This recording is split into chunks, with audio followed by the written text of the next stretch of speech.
Rick, you talk about sitting on the sidelines and watching and visiting us here on the West Coast and taking notes, waiting for your turn. Yeah. Rough rollouts, a rampant illicit market, finding the balance of what's enough dispensaries. Like, I hate to say it, but this is like a common theme as we work our way through legalization in various states. And so I'm curious as to what were some of your observations of what was happening on the West Coast and how that kind of set your expectations for what you were going to experience on the East Coast. And now that you're living it, what might be different than what you were expecting? Like, how is the East Coast market different from what you experienced on the West Coast market? And yeah, just unpack that a little bit beyond these challenges that, yeah, like I said, has become normalized in the cannabis industry. Yeah, look, I think I'm known as a pretty upfront and honest person. We didn't listen. Like, we didn't learn much from the West Coast markets, and it's disappointing. We've got one of the states that we're talking about here is talking about raising taxes, right? So we're not learning much, and it's painful. So that's my answer, Ben. I think the thing that surprised me most is from the regulatory perspective. There was opportunity to meet with others who had done it, who had been there, and definitely notes were not taken, definitely not put into play. And so I think we're running into a lot of the same problems that other states are. We've complicated it even further in many cases here in New York. I think New Jersey's has gone a little bit of a different path. So there, as Anna Ray pointed out, there was a dominance of the medical operators and the MSOs. That's changed in the last 12 months. You've had an influx of some established national brands. I know everyone still likes to claim that we don't have national brands in cannabis, but we do.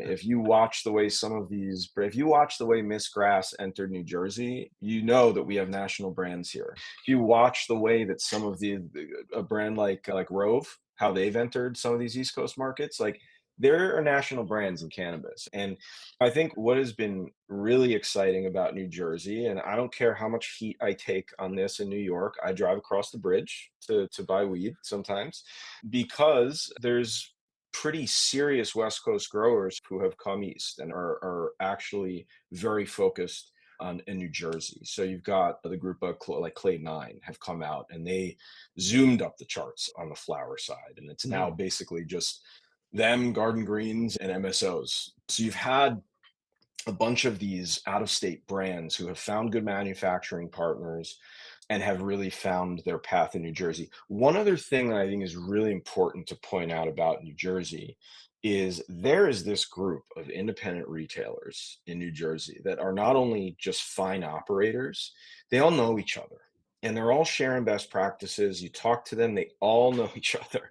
And it's really created a pretty awesome community. So some of these folks, Molly Ann Farms, Primo, Nirvana, there's all these stores that have really they're in the top 20, top 25, and not only are they driving serious top line revenue, these are companies that are looking at their second and third locations. And I think that there is a lot of them carry MSO products too, but there's a New Jersey strong kind of community going here. Again, like all of that positivity is met with, like I just mentioned, there's discussions of tax raises, there's massive opt out issues in New Jersey, as well as the party's over in terms of premium pricing. That party's over. So I do want to talk about category trends, but before that, I want to put a little bit of a deeper dive into the New York and New Jersey retail store performance. You guys Sure. track revenue per store in an aggregate way where you're Mhm. tracking performance across these markets. And I'd love it if you could just share some data with our listeners about what you're seeing at a retail store level perspective about kind of top line revenue that is impactful in the market? What's the range of an underperforming store and overperforming store? What's affecting those types of performance metrics? Sure. Look, I think that for us, the area that we're pretty focused on is, let's call it, the Northeast and Mid-Atlantic. And so if you look at the major growth markets in that area, New York, New Jersey, and Maryland, you see some similar patterns, but it's important to note that Maryland, so the way we look at it in terms of quartiles, right? So what quartile is your store a part of gives retailers a good sense. That's a purpose of publishing this data, is like giving a retailer, like, okay, across the state, what where am I? I'm at top 25%, but 25 to 50, like where are we in the state? And in Maryland, that first quartile is leading the pack by a long shot. We're talking 1.3, 1.4 million a month in gross sales. And Jersey's actually not far behind in that top quartile, in a couple $100,000 behind, but over a million a month in average retail revenue.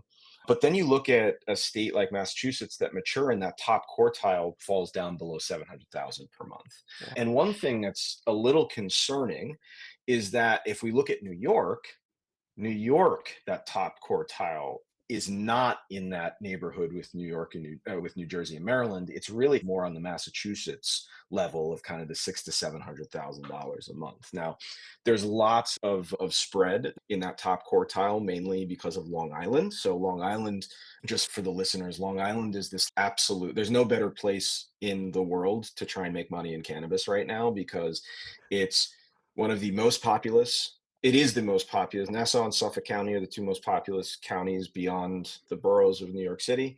And they have some of the highest income per family household. And there's 8 dispensaries on the entire island.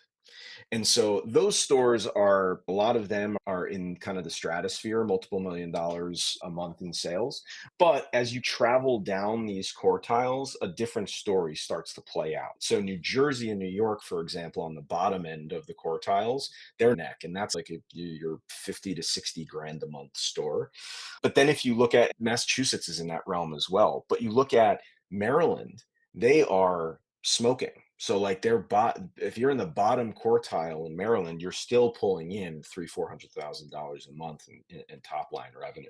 So what are the things that we see here that affects this size store count? So if you look across here, the average stores per quartile are incredibly low in Maryland. So lower store count, they're capturing broader parts of that state. The largest stores per quartile are in New York and Massachusetts, and that's where you saw that leveling off in that first quartile. So it's very clear that there is an effect of, and this is not anything anybody didn't know, this is more confirming that the store density plays a major role in the performance of these stores. Now, what does this not take into account? Of course, this doesn't take into account things we were talking about before, right? Efforts to transfer people from the illicit market to the legal market, how those efforts are going in each of the states, right? I think New York probably has the worst of the problems in that realm. So I think there's a lot of factors that could affect these numbers as we continue to track them.